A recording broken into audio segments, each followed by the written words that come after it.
Hello नमस्कार good evening मेरे साथियों, आप सभी का आरएनटी परिवार में स्वागत है। एक बार पुनः अपने चेहरे पर मुस्कान लेकर आइए। आज के इस वीडियो में हम बात करने वाले हैं नक्सलवाद के बारे में।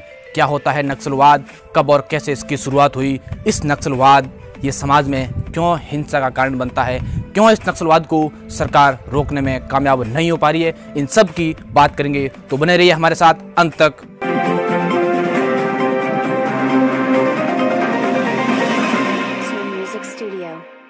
दुख की बात यह है कि हाल ही में छत्तीसगढ़ के बीजापुर में नक्सली हमलों के द्वारा हमारे भारत के 22 वीर जाबाजों को शहादत देनी पड़ी और लगभग 42 से अधिक इसमें सैनिक घायल हुए हैं। Hey, this is Shankar Shivoy. We are going to discuss about nationalism in this video. We will try to discover what is the nationalism, what is its origin and history of nationalism. First of all, we want to pay tribute to all the martyrs who lost their lives in this attack. Let's begin. इस नक्सलवाद की शुरुआत 1967 में पश्चिम बंगाल के नक्सलबाड़ी ग्राम से हुई। The term Naxal derives from a village named Naxalbari of West Bengal. Naxalbari गांव में एक जमींदार ने एक किसान पर आक्रमण कर दिया, जिसके कारण वहां की संथाल नामक जाति ने एकजुट होकर उस जमींदार के खिलाफ हथियार उठा लिए और यहीं से इस नक्सलवाद की शुरुआत मानी जाती है। It was started in 1967 by Saru Mazumdar, K. Sanyal and Jungle Santhal. नक्सली कार्ल मार्क्स, व्लादिमीर लेनिन तथा माओ जेडोंग जैसे कम्युनिस्ट विचारधारा के नेताओं को अपना आदर्श मानते हैं। Naxalis followed the ideology of Mao Zedong. That's why they are also called as Maoist. सारू मजूमदार जैसे नेताओं ने युवाओं और विद्यार्थियों को इस प्रकार की भावनाओं में बहकाने का प्रयास भी किया है। After the death of Saru Mazumdar in 1972, Naxalism started declining in Bengal. इस नक्सलवाद की शुरुआत पश्चिम बंगाल से होकर केरल, कर्नाटक, महाराष्ट्र, पश्चिम बंगाल, मध्य प्रदेश, छत्तीसगढ़ और उड़ीसा इस प्रकार के राज्यों में ये फैल चुका है। 2004 में सीपीआई माओवादी कम्युनिस्ट सेंटर ऑफ इंडिया तथा पीपुल्स वॉर ग्रुप एकजुट होने के बाद माओवाद तेजी से भारत में पांव पसारने लगा। Naxal affected areas are called as Naxal corridor or red corridors. It includes 180 districts of the country in 2007. 2007 में भारत का लगभग 33% क्षेत्रफल नक्सलवाद से प्रभावित था और कई राज्यों में इस नक्सलवाद से प्रभावित समांतर सरकारें भी चल रही थी। 2009, government started Operation Green Hunt to combat with Naxalism.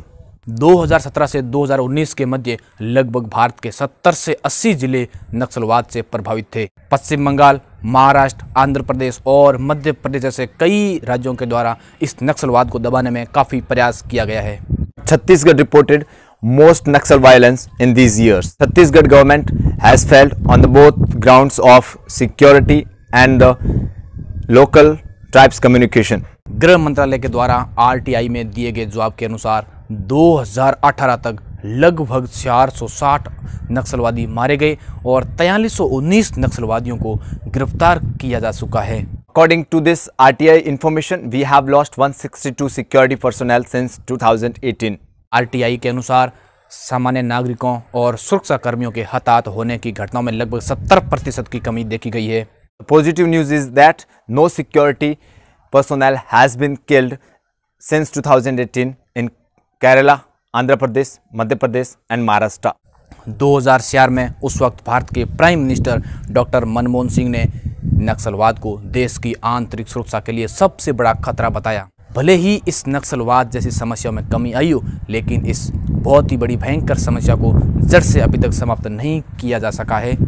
There are many reasons why the Naxalism is the biggest threat for internal security of India.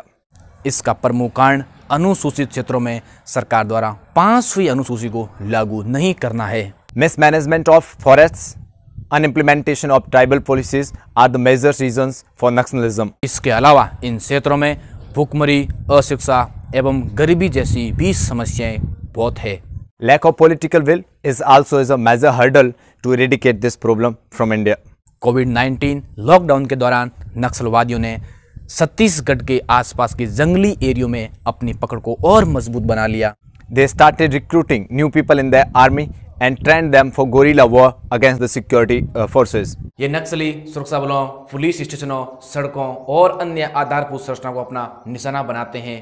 This attack was a major security failure of IB, CBI and local police. Our dependency on drones and technology leads to the death of 22 security personnel. हाल ही हुए इस हमले में नक्सलवादियों के द्वारा भारत के लगभग 700 से अधिक सैनिकों को चारों तरफ से घेरकर उस पर गोलीबारी की गई, जिसमें भारत के 22 वीर जाबांज शहीद हो गए और कई सैनिक घायल हो गए। स्थानीय लोगों व मुखबिरों से ज़्यादा ड्रोन व तकनीकी पर निर्भरता के कारण CRPF का यह अभियान फेलियर होता नजर आ रहा है। There are many ways through which this problem can be eliminated from our society. अब आपके मन में यह सवाल उठ रहा होगा कि सरकार सुरक्षा बलों व सेना की सहायता से इस नक्सलवाद को समाप्त क्यों नहीं कर पा रही है। It is not that easy as we think, because Naxalis victimize the local people and recruit them into their army.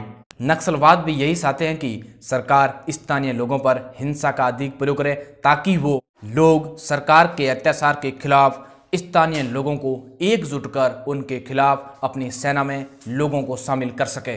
इसलिए सरकार दमन की नीति अपनाने से बच रही है। The long-lasting solution for this problem stands on 3 pillars: dialogue, security and development. नक्सलवाद को जड़ से समाप्त करने के लिए हमें उनको शिक्षा और स्वास्थ्य संबंधित बेहतर सुविधाएं उपलब्ध करवानी होगी। Government must implement the provisions of the 5th schedule in tribal areas. राजनीतिक इच्छा शक्तियों के बिना इस समस्या का जड़ से हल नहीं निकाला जा सकता। We need to eliminate corruption and economical inequality and the exploitation of farmers and tribal communities of this area. किसी और को फर्क पड़े या न पड़े, लेकिन हमें इसका बहुत फर्क पड़ता है, क्योंकि भारत में सैकड़ों माओं की हर वर्ष गोद सुनी हो जाती है और भारत के वीर जाबांज मारे जाते हैं। Whoever dies in this battle, our India got defeated. We have to eliminate this problem from our society. हम आशा करते हैं कि आप नक्सलवाद के बारे में सही जानकारी रखते हैं। ये वीडियो अगर आपको अच्छा लगता है तो लोगों के बीच में शेयर करना न भूलिएगा। अगर आप चैनल पर नए हैं तो इस चैनल को सब्सक्राइब जरूर कीजिएगा। Thank you for watching us. If you like our video, subscribe to YouTube channel, press the bell icon for another updates. Thank you.